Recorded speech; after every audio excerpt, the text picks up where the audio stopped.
नमस्ते। थर्ड आई में आपका स्वागत है। आज फ्राइडे है और आज के रोज़ हम लोग थोड़ी आंकड़ों की बात करते हैं।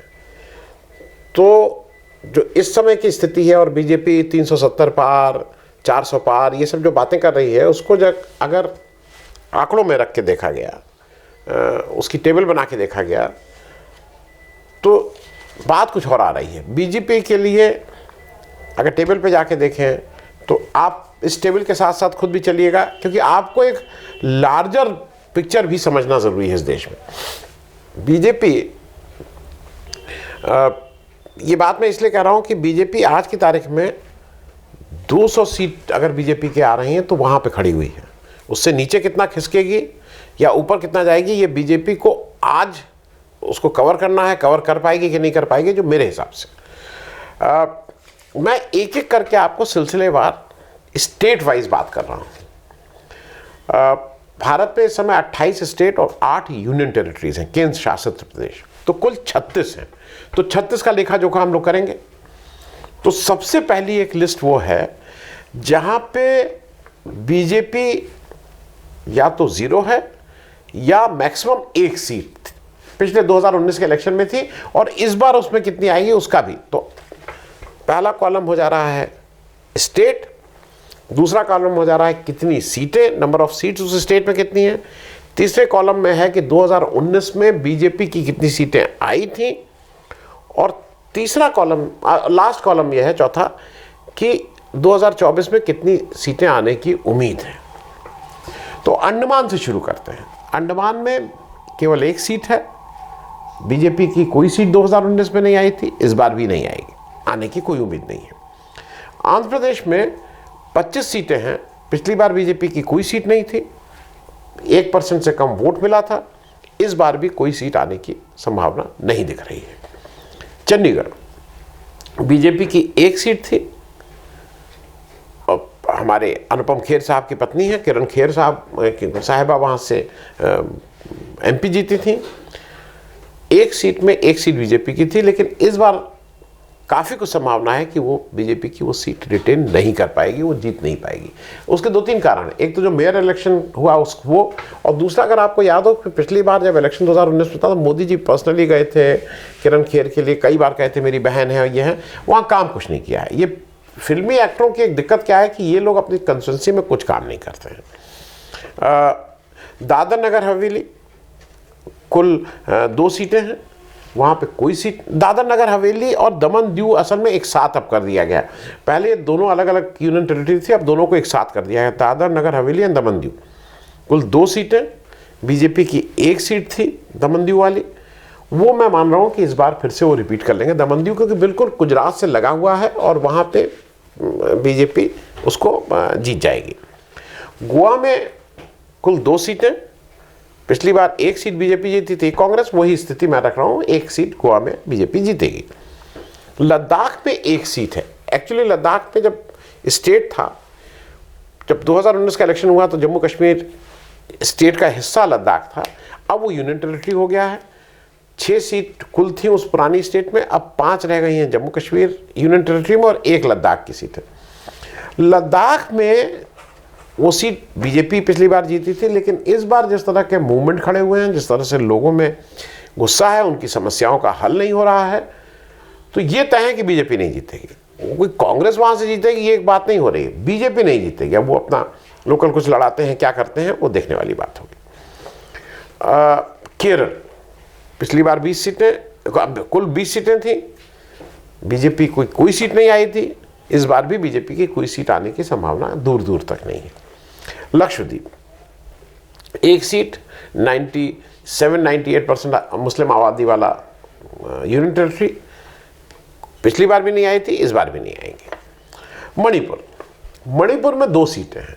पिछली बार बीजेपी एक सीट पे जीती थी, लेकिन अभी जिस तरह के कर्म हुए हैं बीजेपी और उनके नेतृत्व द्वारा मणिपुर को लेके, वो, हालांकि कुछ लोगों का कहना है कि मैतई और कुकी वाले झगड़े में वो मैतई वाले इनको वोट देंगे, लेकिन मुझे जहाँ तक मेरी जानकारी है मैतई भी गुस्सा है बीजेपी से। देखिए, कत्लेआम जो हो रहा है, जो डिस्टर्बेंस हो रहा है, उससे कोई नहीं है, तो वहाँ बीजेपी की अब खाता खुलना तो मुश्किल है। मेघालय 2 सीटें, पिछले इलेक्शन में कोई सीट नहीं आई थी, इस इलेक्शन में भी कोई सीट आने की संभावना नहीं है। Same Mizoram 1 seat, Nagaland 1 seat, Puducherry 1 seat, Sikkim 1 seat, इन सारी जगहों पे बीजेपी के पिछले इलेक्शन में कोई सीट नहीं थी, इस बार भी कोई सीट आने का खाता खुलने की कहीं से न मिजोरम, न नागालैंड, न पुदुचेरी, न सिक्किम। तमिलनाडु 39 सीट, पिछली बार कोई सीट नहीं, इस बार भी कोई सीट आने की संभावना दूर दूर तक दिखाई नहीं दे रही है। पिछली बार AIADMK के साथ मिलकर चुनाव लड़ा था, इस बार अभी तक वो गठबंधन इन प्लेस नहीं हुआ है। तो ये जो टोटल सीटें 36 में से 15 वो राज्य या केंद्र शासित प्रदेश हैं जहाँ पे बीजेपी बहुत खराब स्थिति में या तो 0 है या 1 है। 2019 में इस बार भी 0 या 1 रहेगी। ये जो कुल सीटें हैं इन 15 राज्यों में 100 सीटें हैं, 100, और इसमें 2019 में बीजेपी की 5 सीटें आई थी इन 15 राज्यों में। इस बार जो मेरा आकलन है उसके हिसाब से 2 ही सीटें आएंगी, बीजेपी को 3 सीट का यहाँ नुकसान हो रहा है, लॉस ऑफ 3 सीट्स है। अब हम लोग दूसरी एक लिस्ट पे आ जाएं, जो ये तो बीजेपी का बिल्कुल खराब वाली सीट। अब बीजेपी का जो स्ट्रांग होल्ड है, जो बीजेपी जहाँ से बीजेपी ने 90% से ऊपर बीजेपी का स्ट्राइक रेट रहा है, उन स्टेट या यूनियन टेरिटरी की बात कर लें तो अरुणाचल प्रदेश 2 सीट जो 2 जीती, इस बार भी 2 मैं मान रहा हूँ कि दोनों जीतेंगे उन लोग। दिल्ली 7 में से 7 जीते थे, इस बार कम आम आदमी पार्टी और कांग्रेस जिस तरह से इलेक्शन लड़ रहे हैं, आम आदमी पार्टी का स्टेट पे जिस तरह से वो है, उनकी कॉरपोरेशंस पे कब्जा है, और दोनों लोग जब मिलकर लड़ रहे हैं तो मेरे हिसाब से बीजेपी 3 सीट ही से ज़्यादा नहीं जीत पाएगी। अब वो चाहे अक्षय कुमार की भी बात हो रही है, वो आके लड़े, चाहे कोई लड़े, लेकिन वहाँ पे 3 सीट की बात है। गुजरात 26 में 26, मैं अभी भी मान रहा हूँ गुजरात में बहुत अच्छा परफॉर्मेंस रहेगा, लेकिन कांग्रेस और आम आदमी पार्टी मिलकर चुनाव लड़ रही है। मैं वहाँ बीजेपी की 3 सीटें कम करने की बात कर रहा हूँ। 23 सीट, 26 में से 23 जीतेगी, पिछली बार 26 में 26 जीती थी। हिमाचल 4 में 4 सीट जीती थी। मैं ये मान के चल रहा हूँ कि जो जिस तरह से अभी कांग्रेस ने अपने कार्ड खेले वो बहुत अच्छा नहीं था, उससे बहुत आपको आशा नहीं जगती है। तो 4 में 4 सीट थी, लेकिन इस बार कांग्रेस की सरकार है, 4 में से 2 ही सीट बीजेपी रिटेन कर पाएगी, 2 सीटें लूज करेगी। कर्नाटका में 28 सीटें हैं, पिछली बार बीजेपी की 25 सीटें आई थी। लेकिन कर्नाटका में एक चीज़ और याद रखिए, जो मुख्यमंत्री सिद्धारमैया हैं, one of the most progressive मुख्यमंत्री हैं, बहुत सी चीज़ें इंप्लीमेंट कर रहे हैं सामाजिक जो ढांचा है उसको ठीक करने के लिए। और वहाँ पे DK शिव कुमार है। DK शिव कुमार न केवल कांग्रेस के लिए इंपॉर्टेंट है, वो बीजेपी को कई बार धता बता चुके हैं। मैं थोड़ा लिबरल होके भी दे रहा हूँ, मैं ऐसा नहीं, मैं कर्नाटक में 28 में 10 सीटें बीजेपी की मान रहा हूँ कि 10 सीटें आएंगी। मध्य प्रदेश में 29 में 28 आई थी, 1 कांग्रेस जीती थी। इस बार मैं मान रहा हूँ कि 29 में 24 सीटें बीजेपी की आएंगी, 5 सीट का लेकिन नुकसान होगा ज़रूर। राजस्थान में पिछली बार 25 में 24 आई थी, हालांकि जो दूसरा कैंडिडेट था वो भी इन्हीं का समर्थक था, लेकिन इस बार मैं मान रहा हूँ कि 5 सीटों का नुकसान होगा। वो बात सामने सामने दिख रहा है, 5 सीटों का नुकसान। त्रिपुरा में 2 सीटें हैं, 2 में 2 आई थी, इस बार 1 ही सीट आ पाएगी। मुझे ऐसा लगता है कि वहाँ पे लेफ्ट की 1 सीट त्रिपुरा में इस बार खाता खुलना चाहिए। उत्तराखंड 5 सीटें, 5 में 5 आई थी, इस बार 2 सीटें का लॉस होगा, 3 सीटें वहाँ से आएंगी, कम से कम ये सारा बोल रहा हूँ। हरियाणा में 10 में 10 जीती थी। मेरा अपना मानना यह है कि इस बार हरियाणा में किसान आंदोलन हो या कुछ भी हो, बहुत सी चीज़ों को लेके वहाँ पे बहुत गुस्सा है, और जो इस समय जैसी स्थितियां हैं उसमें मेरे हिसाब से 3 सीटों से ज़्यादा बीजेपी की नहीं आएगी। तो ये कुल कुल कितने स्टेट हुए? 10 हुए। वहाँ पे 15 स्टेट थे, ये 10 हो गए, तो 25 स्टेट आपके निकल गए। ये वो स्टेट हैं जहाँ पे बहुत स्ट्रांग है। यहाँ पे कुल सीटें हैं 138। इस 138 में बीजेपी 133 सीटें जीती थी। इस बार का जो मुझे उम्मीद है कि जो बीजेपी के स्ट्रांग होल्ड में बीजेपी 91 सीट से ज़्यादा नहीं जीत पाएगी, लेकिन 91 की फिगर हम ले रहे हैं आउट ऑफ 138। अब यहाँ पे लॉस ऑफ 42 सीट्स है बीजेपी का, जो उसका स्ट्रांग होल्ड है। अब आ जाइए तीसरी लिस्ट पे, टेबल सी पे, जो बीजेपी के चैलेंजेस फॉर बीजेपी, जिन स्टेट में बीजेपी को चैलेंज हो रहा है बिल्कुल ठीक से, एकदम मतलब ताल ठोक के एक दूसरे के आमने सामने है। शुरू करते हैं आसाम। आसाम में पिछली बार बीजेपी 14 में से 9 सीटें जीती थी। मेरे हिसाब से इस बार 14 में से 7 से ज़्यादा सीटें नहीं जीत पाएगी। राहुल गांधी की यात्रा, लोगों का एंटी इनकम्बेंसी, वहाँ पे विक्ट्री मार्जिन चाहे वो लोकसभा रहा हो चाहे विधानसभा रहा हो 1% से कम है कांग्रेस और बीजेपी का वोट शेयर। तो वहाँ पे मैं हाफ ऑफ कर रहा हूँ, बीजेपी को 7 सीटें मिलेंगी, विपक्ष को 7 सीटें मिलेंगी। बिहार में पिछली बार 40 में 17 सीटें बीजेपी की थी। मैं इस बार इसलिए ये मान रहा हूँ कि 10 सीटों से ज़्यादा नहीं, क्योंकि नीतीश जी का एक फैक्टर जिस तरह से काम किया है, तेजस्वी जिस तरह से बड़े नेता हुए हैं, तेजस्वी जिस तरह से अपनी रैंक एंड फाइल को साथ जोड़ के रखे हैं, वहाँ नीतीश जी के जाने के बाद और उससे पहले भी जो महागठबंधन था वो वहाँ पे बिल्कुल ठीक से काम कर रहा था। तो ये सब लोग मिलके अगर इलेक्शन लड़ रहे हैं ठीक से, तो वहाँ बीजेपी की 10 से ज़्यादा सीटें नहीं आएंगी। छत्तीसगढ़ 11 में 9 थे। मैं ये मान रहा हूँ कि उनकी सरकार है, लेकिन 11 में से खिसक के वो 7 रह जाएंगे। 2 सीटों का नुकसान होगा, 4 सीटें विपक्ष का मतलब कांग्रेस के पास जा सकती हैं। अब जम्मू कश्मीर 6 सीटें थी, इस बार 5 ही रह गई हैं। 1 सीट लद्दाख चली गई। 6 में से 3 थी, तो 1 लद्दाख वाली चली गई, तो अब 5 में से 2 हैं। बीजेपी के पास 5 में से 2 हैं। मेरे हिसाब से, मैं लिबरल होकर दे रहा हूँ, मेरे हिसाब से तो कोई सीट नहीं आएगी, लेकिन जम्मू के कुछ एरिया में लोगों का कहना है कि नहीं, बीजेपी का बहुत गढ़ है। मैं भी गया हूँ। इस समय लोग जम्मू कश्मीर का, क्या हिंदू क्या मुस्लिम क्या सिख, सब गुस्सा हैं, लेकिन फिर भी 1 सीट में, पिछली बार 2 थी, इस बार मैं 1 दे रहा हूँ। झारखंड में 14 सीटें हैं कुल, 11 सीटें पिछली बार बीजेपी की आई थी। इस बार उन्होंने जिस तरह का, जिसको कहते हैं ना, रायता फैलाया, और जिस तरह से हेमंत सोरेन को टारगेट किया है, उस आदिवासी चीफ मिनिस्टर को, बीजेपी का ये तय बात है कि 11 से खिसक के मैं 5 सीट दिया हूँ, वो 5 से कम भी हो सकती है।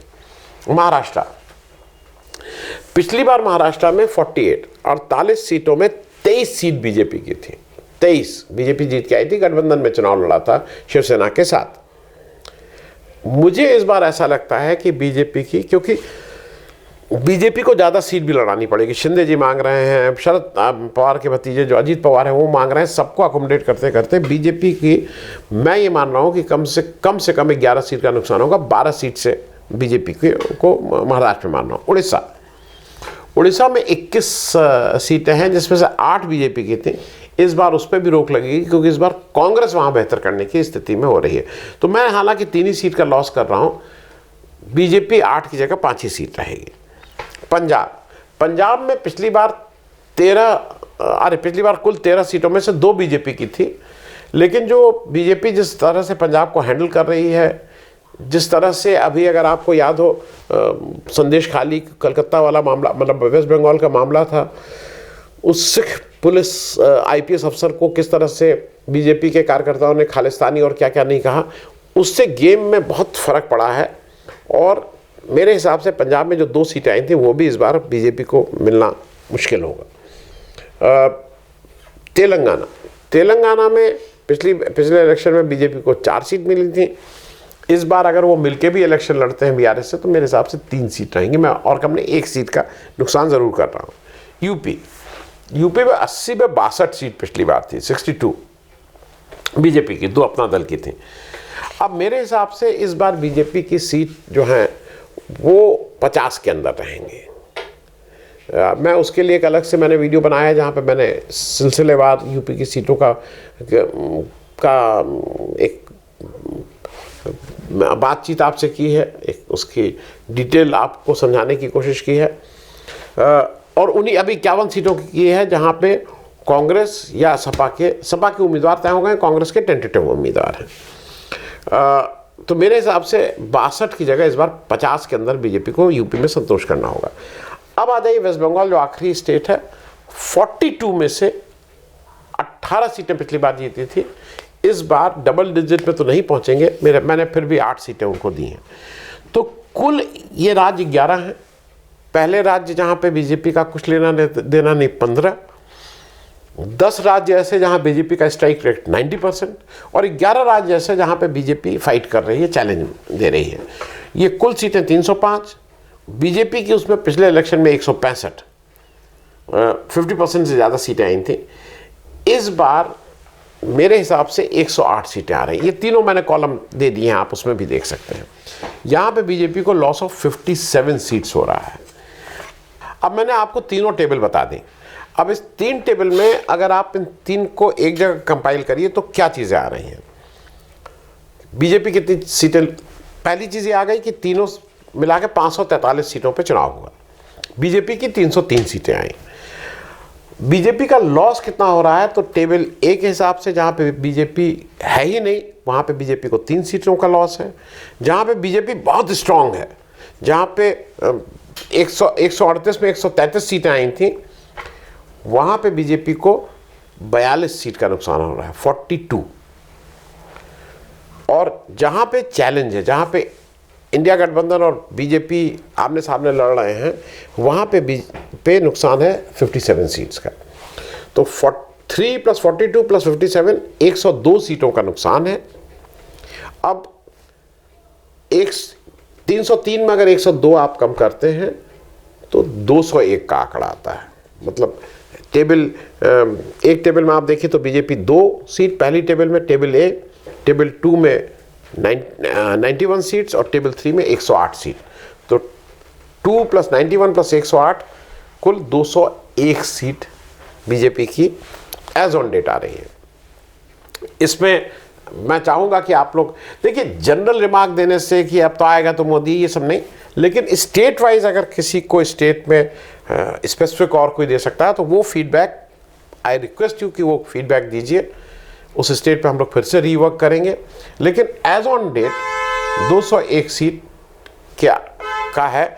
अब बीजेपी 201 से लेके 370 कैसे पहुंचेगी, इंडिया गठबंधन का काम है कि उस 201 को 101 कैसे करें। ये आने वाले समय में बहुत सी चीज़ों पर डिपेंड करेगा, कौन उम्मीदवार है, कैसा कैंपेन है, इत्यादि इत्यादि। थैंक यू सो मच, बहुत बहुत धन्यवाद।